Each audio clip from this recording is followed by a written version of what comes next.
শেখ হাসিনাকে ফেরত দেওয়া নিয়ে এই যে ভারতের যে পররাষ্ট্র যে মন্ত্রণালয় তার যে মুখপাত্র যে জয় সওয়াল, তাকে জিজ্ঞেস করা হয়েছিল যে কিছুদিন আগে তো বাংলাদেশ সরকার ভার্বাল নোটের মাধ্যমে শেখ হাসিনাকে ফেরত পেতে চাইছিল, এখন আপনারা এই বিষয়ে কী ব্যবস্থা নিলেন?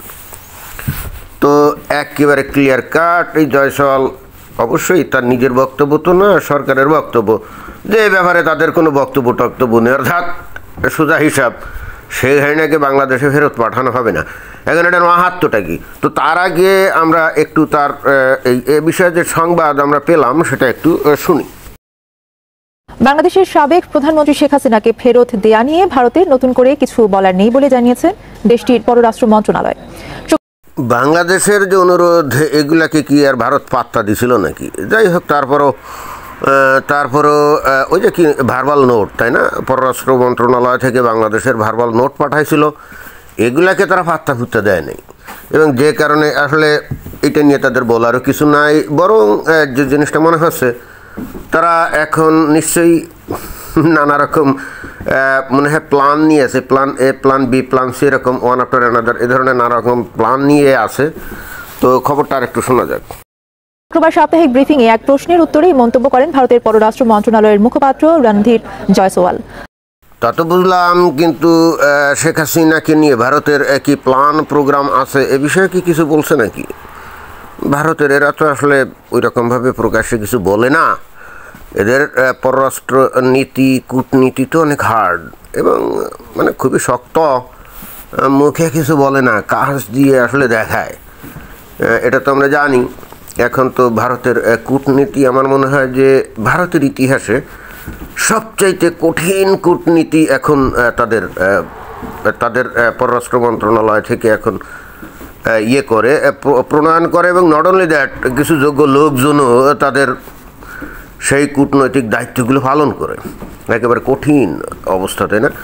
ওই যে কি জানি জয়শঙ্কর যে নাকি পররাষ্ট্রমন্ত্রী, ওরে বাবা, এত ভয়ঙ্কর এক লোক। এবং মজার ব্যাপার হচ্ছে এ কিন্তু সারা জীবন পররাষ্ট্র মন্ত্রণালয়ে চাকরি করছে, এবং এই পররাষ্ট্রমন্ত্রী হিসেবে নিয়োগ পাওয়ার আগে উনি কিন্তু আবার ওই পররাষ্ট্র সচিব হিসাবেও দীর্ঘদিন ধরে উনি দায়িত্ব পালন করছেন। এবং ওই নরেন্দ্র মোদী তার কর্মদক্ষতা এতটাই অভিভূত, সন্তুষ্ট, যে কোনো রকম চিন্তাভাবনা ছাড়াই একেবারে ডাইরেক্টলি তাকে পররাষ্ট্র মন্ত্রণালয়ে মন্ত্রী বানিয়ে দিয়েছেন তার চাকরির পরই, দেরি আর করেন নাই। তো আর কি এ ব্যাপারে খবরে কি বলছে? তিনি বলেন, এক সপ্তাহ আগে শেখ হাসিনার প্রত্যর্পণ নিয়ে বাংলাদেশের বার্তা পাওয়ার কথা জানিয়েছিল তারা, তবে এখন এ বিষয়ে নতুন করে আর কিছু বলতে চান না তিনি। বাংলাদেশকে যদি ফেরত না পাঠায় এবং বাংলাদেশকে যদি পাত্তা না দেয় তাহলে আর কি বলবে? জাস্ট চুপ থাকবে, এটাই তো।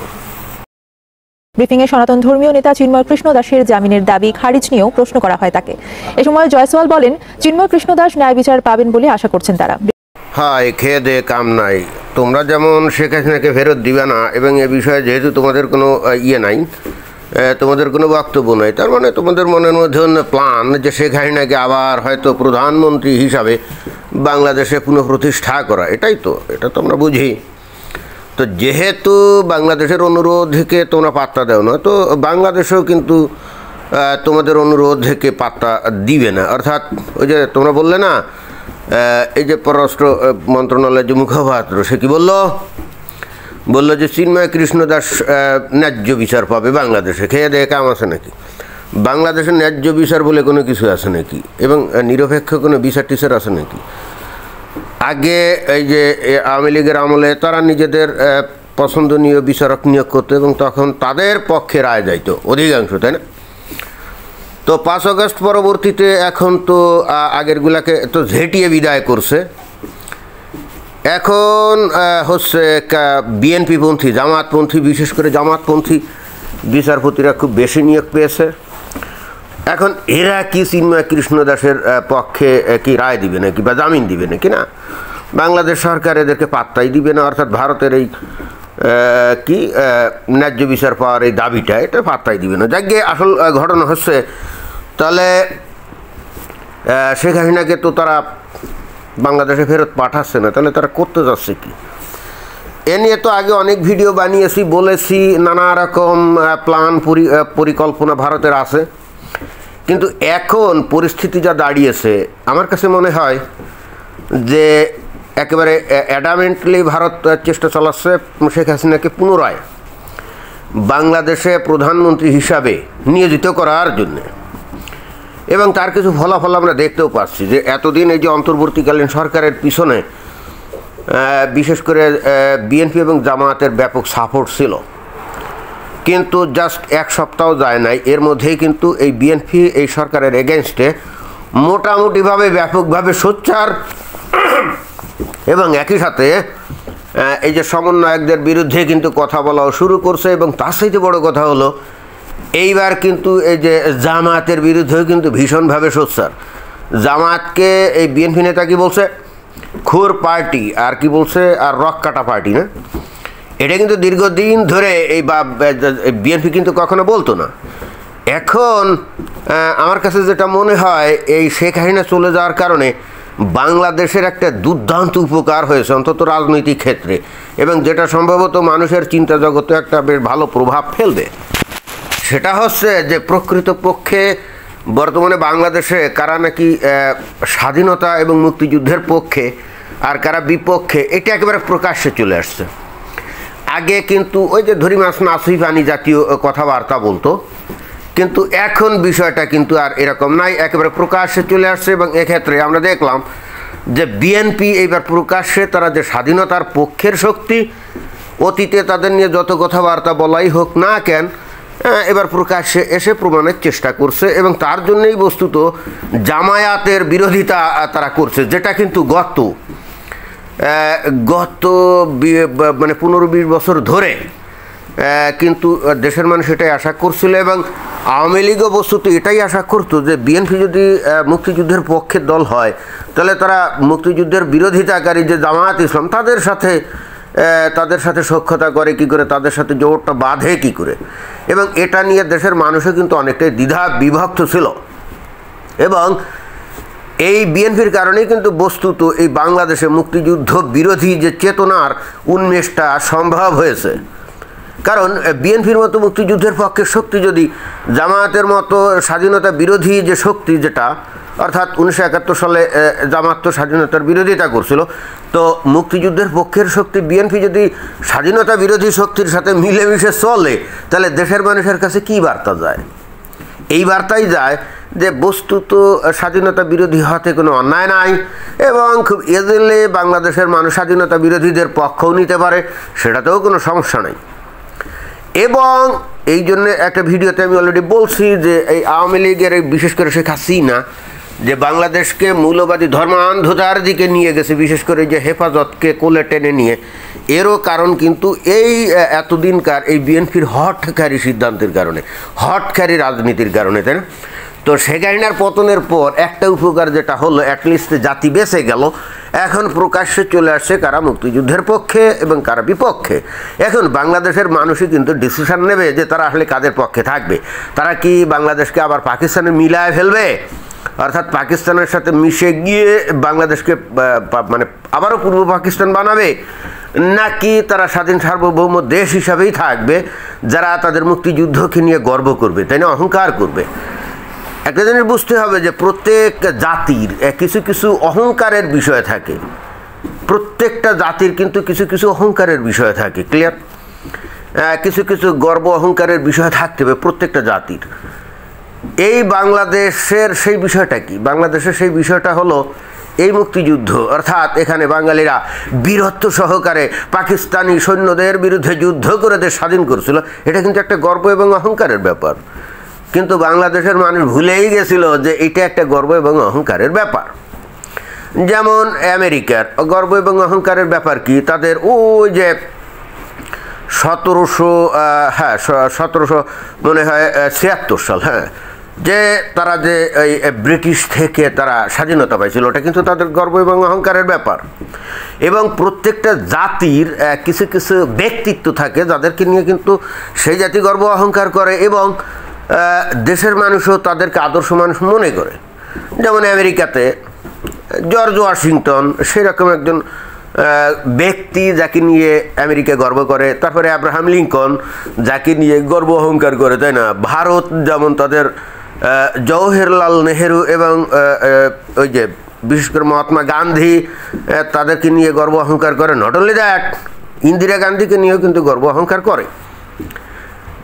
বাংলাদেশে আমরা এতটাই মানসিকভাবে দৈন্য দশাগ্রস্ত, আমরা আমাদের গর্ব অহংকারের মানুষগুলাকে ইচ্ছা করে কলঙ্ক লেপন করি এবং তাদের চরিত্র হনন করি, তাদের অপমান করি, হদস্থ করি।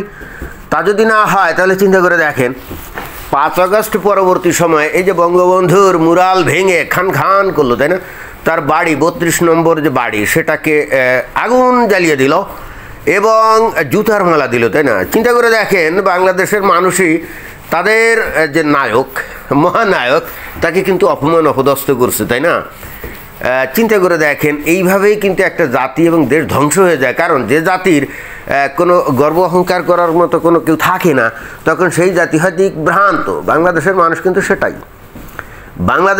কিন্তু সেটাই, সুতরাং শেখ হাসিনার প্রস্থানের পর এখন নতুন করে যদি বাংলাদেশের মানুষ তাদের মুক্তিযুদ্ধকে খুঁজে ফেরে, তাদের গর্ব অহংকারকে যদি খুঁজে ফেরে, তাহলে অবশ্যই বঙ্গবন্ধুকেও কী করতে হবে, তার একেবারে সঠিক পজিশনে তাকে অবস্থান করাতেই হবে। এবং যদি সেটা করায় তারপরে কিন্তু বাংলাদেশ একটা দিশা পাবে। আদারওয়াইজ নিজেদের অহংকারের বিষয়গুলোকে কলঙ্কিত করে, ভুলণ্ঠিত করে বাংলাদেশ যদি আশা করে যে এখানে ধর্মান্ধতা দিয়ে, ধর্মের চাষ করে, ওই যে আরব কালচার যেটা নাকি ইসলাম, সেটাকে অনুসরণ করে বাংলাদেশের মানুষ আরব হবে, মাথায় ভাগড়ি দিয়ে গায়ে আলখাল্লা পরে, তারপরে ওই মহিলারা ওই কি বোরখা টোরখা পরে এরা আরব হবে, তাহলে এরা আরবও হতে পারবে না, আবার বাঙালিও থাকবে না। তাহলে হয়ে যাবে কি যাদের কোনো পিতৃ পরিচয় থাকে না, যাদের কোনো উৎসের পরিচয় থাকে না, তাদেরকে কি বলেন? বাংলাদেশের মানুষের বর্তমান অবস্থা কিন্তু সেটাই। বাংলাদেশের মানুষ কিন্তু আরবি পোশাক পরে আরব হতে চায়, কারণ এরা মুসলমান এবং ইসলামকে অনুসরণ করে। আর ইসলাম ইজ নাথিং বাট অ্যান আরব কি কালচার, রাইট? ইসলাম কিন্তু আরব কালচার ছাড়া আর কিছু নেই। এবং দুনিয়াতে এই ইসলামই একমাত্র ধর্ম, যে ধর্মটা যদি কেউ গ্রহণ করে তাহলে তাকে কিন্তু তার আত্মপরিচয় ভুলে যেতে হবে, তার নিজস্ব সংস্কৃতি, সমাজ, এগুলোকে কিন্তু ভুলে যেতে হবে এবং দেশের প্রতি প্রেম থাকবে না। এবং তারপরে সমস্ত প্রেম চলে যাবে কোথায়? আরবের প্রতি। এবং ইসলাম বস্তুত যেহেতু আরব কালচার, অতএব ইসলামের দাবি হচ্ছে সুন্নাহ অনুসরণের নামে একজন মুসলিমকে অবশ্যই তার নিজস্ব সংস্কৃতি, নিজস্ব কৃষ্টি কালচার এগুলো ত্যাগ করে পরিপূর্ণভাবে আরব হতে হবে, এটাই দাবি। কিন্তু মুশকিলটা হচ্ছে যেমন বাংলাদেশ, এরা তো সেই চেষ্টা করে যাচ্ছে, এরা এখন আরব হতে চাচ্ছে, আরব হয়েও যাচ্ছে। এবং আমার মনে হয় যে বাংলাদেশের যে কোনো প্রান্তে গিয়ে যদি মনে করেন যে আজকে থেকে 30-40 বছর আগে বাংলাদেশের যে অবস্থা ছিল, যারা মনে করেন মারা গেছে, তারা যদি হঠাৎ করে কবর থেকে উঠে বাংলাদেশে বিভিন্ন জায়গায় ঘুরে, ঢাকা শহরে, তাহলে হঠাৎ করে তার মনে হতে পারে আমি কি আরব দেশে চলে আসলাম? কারণ এই 30-40 বছরের যে চেঞ্জ হয়েছে সেটা কিন্তু সেরকমই, তাই না? কিন্তু দুঃখের বিষয় হচ্ছে যে বাংলাদেশের মানুষ খাঁটি ইসলাম অনুসরণ করে আরব হতে চাচ্ছে ঠিকই, কিন্তু খোদ ওই ইসলামের পত্তনভূমি আরবের মুমিন মুসলমানরা এদেরকে কিন্তু আরব হিসাবে মেনে নিতে রাজি না, বরং এদেরকে ফকির মিসকিন বলে গালি দেয় এবং সুযোগ সুবিধা পাইলে ওই সৌদি আরবে তাদের পাশালাল করে দিয়ে তারপরে এই বাংলাদেশে ফেরত পাঠায়। ঘটনা কিন্তু এরকমই। আর পরিশেষে যেটা বলতে চাই, ভারত কিন্তু শেখ হাসিনাকে নিয়ে যে প্ল্যান করছে, আমার ধারণা তাকে আবারও বাংলাদেশে পুনরায় হয়তো প্রধানমন্ত্রী হিসাবে ফেরত পাঠানোর প্ল্যান নিচ্ছে। জাস্ট 20 তারিখ, আর বেশি দিন তো নাই। ডোনাল্ড ট্রাম্প ক্ষমতা আসলে পরে আমার ধারণা এই যে চিন্ময় ইস্যুটাকে দিয়েই, এই যে তুলসী গ্যাবার টাবার আছে না, এদেরকে দিয়ে একেবারে ভয়ঙ্কর রকমভাবে বাংলাদেশের ওপরে প্রথমে ভয়ঙ্কর কূটনৈতিক চাপ হবে। এমনকি আমার কেন জানি সন্দেহ হয় ডোনাল্ড ট্রাম্প যেদিন ক্ষমতা বসবে ওই দিনই সম্ভবত বাংলাদেশের বিরুদ্ধে 2-1টা নিষেধাজ্ঞা, স্যাংশন কিন্তু সই করে দিতে পারে। কারণ পরিস্থিতি সেদিকে চলে গেছে। বিশেষ করে যে চিন্ময় কৃষ্ণ দাসের ব্যাপারটা নিয়ে বাংলাদেশ অতিরিক্ত বাড়াবাড়ি করছে বলে আমার কাছে মনে হয়। কারণ তার বিরুদ্ধে যে কেস, এটা কোনো কেসই না। অথচ একজন হিন্দু হওয়ার কারণে এবং হিন্দুদের পক্ষে বক্তব্য দেওয়ার কারণে, মানে তার অপরাধ কিন্তু সেটাই। এখন তাকে কি করবে, এই জামিন দিচ্ছে না। চিন্তা করেন, যে দেশে মৌলবাদী জঙ্গিবাদী যারা এবং যারা নাকি প্রকাশ্যে হত্যা করছিল, সাফাতি দিয়ে কুপিয়ে কুপিয়ে হত্যা করছিল, স্পটে ধরা পড়ছিল এবং সাক্ষ্য প্রমাণ সিসিটিভি ফুটেজ ইত্যাদির মাধ্যমে ধরা পড়ছিল, যাদের হওয়া উচিত অতি দ্রুত ফাঁসি, বাংলাদেশের এই অন্তর্বর্তীকালীন সরকার দিব্যি তাদেরকে ছেড়ে দিচ্ছে। আর যারা শান্তিবাদী, যারা কারো গায়ে ফুল দিয়েও আঘাত করে না, এই যে চিন্ময় কৃষ্ণ দাস, এই যে ইস্কন, তাই না, এরা নিরামিষাসী সাধু সন্তের মতো চলে, প্রচণ্ড রকম শান্তিবাদী। আর এই ইস্কনকে এই বাংলাদেশের মুমিন মুসলমানরা কি সন্ত্রাসী দল হিসেবে আখ্যা দিয়ে শুধুমাত্র হিন্দুদের পক্ষে কথা বলার কারণে তাদের একজন অনুসারী চিন্ময় কৃষ্ণ দাসকে এখন জেলে রেখে একের পর এক, প্রথমে তো তার যে উকিল দাঁড়ালে তাকে একেবারে মেরে ফেলবে গণপিটুনি দিয়ে হুমকি দিয়েছিল, আর এখন যাই হোক তার পক্ষে উকিল দাঁড়িয়েছে, কিন্তু তাকে জামিন দেওয়া হচ্ছে না। অপরাধ সে হিন্দু, অপরাধ সে ইস্কনের সদস্য, অপরাধ সে হিন্দুদের পক্ষে কথা বলে। তো এই জিনিসটা বাংলাদেশ সরকার এক্সট্রাঅর্ডিনারি বাড়াবাড়ি করছে এবং এই জিনিসটা নিশ্চিতভাবেই আনপানিশড থাকবে না। এর কনসিকুয়েন্স বাংলাদেশকে ভোগ করতেই হবে। এবং এই একটা ঘটনা প্রমাণ করে দেয় যে বাংলাদেশে আসলে সংখ্যালঘুদের ওপরে সরকার একেবারে সিস্টেমেটিক ওয়েতে আইনের মাধ্যমে প্রচণ্ড রকমভাবে তাদেরকে অত্যাচার, নির্যাতন এগুলো করে এবং তাদের শোষণ করে। এবং বাংলাদেশের মেইন টার্গেট হচ্ছে এখন বাংলাদেশ থেকে হিন্দুদেরকে কি করা, একেবারে বিতাড়িত করা। কারণ ওই যে দেখলাম যে এখন চাকরি থেকেও তাদের আউট। ওই যে বিসিএসে কয়েকজন 150 না 60 জনকে নাকি বাদ দিয়েছে, যারা কিন্তু নির্বাচিত হয়েছিল, এবং তার মধ্যে মোর দ্যান 50% হলো হিন্দু। অর্থাৎ শুধুমাত্র হিন্দু হওয়ার কারণেই কিন্তু তাদের কোনো চাকরি হয় নাই, এটাই কিন্তু বাস্তবতা। এবং অবশ্য আমি এতে খুশিও, কারণ এদের যে চাকরি হয় নাই, হলে কোনো লাভ হতো না।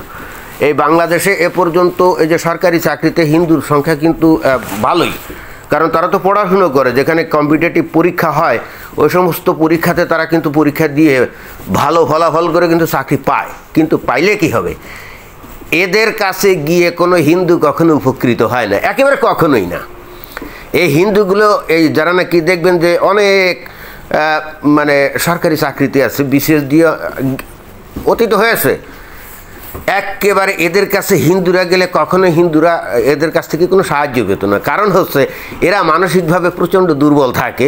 এরা মনে করে কোনো হিন্দু বিপদে পড়লে তাকে যদি সাহায্য করে তাহলে এদের বদনাম হয়ে যাবে এবং সেক্ষেত্রে তাদের অসুবিধা হবে। অর্থাৎ ভয়ঙ্কর রকমভাবে সেলফিশ হয়ে যায়, কাওয়ার্ড হয়ে যায়। এবং এই সমস্ত লোকদের দ্বারা বাংলাদেশের হিন্দুরা একেবারে কখনো উপকৃত হয় না। এটা কিন্তু বাস্তবতা। তো যাই হোক, আমার বক্তব্য হলো যে এই একমাত্র চিন্ময় কৃষ্ণ ইস্যুতেই বাংলাদেশ একটা কঠিন পরিস্থিতির সম্মুখীন হতে যাচ্ছে। এবং আমার কাছে এটাও মনে হয় যে এই একটা ইস্যুতে ভারত আমেরিকার সাহায্য নিয়ে বাংলাদেশকে খণ্ড বিখণ্ড করে ফেলার একটা ষড়যন্ত্র পাকাচ্ছে। এটাই কিন্তু আমার কাছে মনে হয়। কারণ এখন হিন্দুদের জন্য আলাদা ভূখণ্ড তৈরি করা, এটা অতীতে হয়তো ভারত চিন্তা করে না, বাট এখন মনে হয় সিরিয়াসলি চিন্তা করছে। তো এটাই ছিল বক্তব্য। ধন্যবাদ।